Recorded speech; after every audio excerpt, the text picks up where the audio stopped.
ঘুঘুর পাখির খাঁচায় একটা করে মাটির মটকা আপনাকে বসিয়ে দিতে হবে। সাধারণত বিভিন্ন ঘুঘুর জন্য বিভিন্ন ধরনের মটকা বা নেস্টিং ট্রে ব্যবহার করা হয়। আপনি যদি ডায়মন্ড ডাব পালন করেন সেক্ষেত্রে কিন্তু বাঁশের ঝুড়ি অথবা ছোট আকৃতির কোনো একটা মটকা হলেই হয়ে যাবে।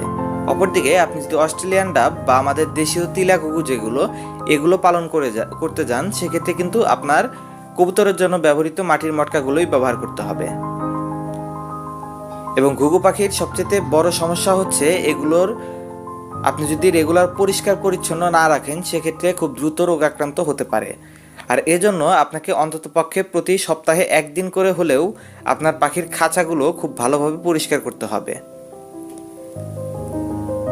এছাড়া পাখির 90% রোগবালাই হয়ে থাকে পাখির বিভিন্ন পানিবাহিত রোগের সমস্যার কারণে। আর পাখির খাঁচায় আপনি যদি একবার পানি দিয়ে রাখেন সেক্ষেত্রে এই পানিটার মধ্যে পাখি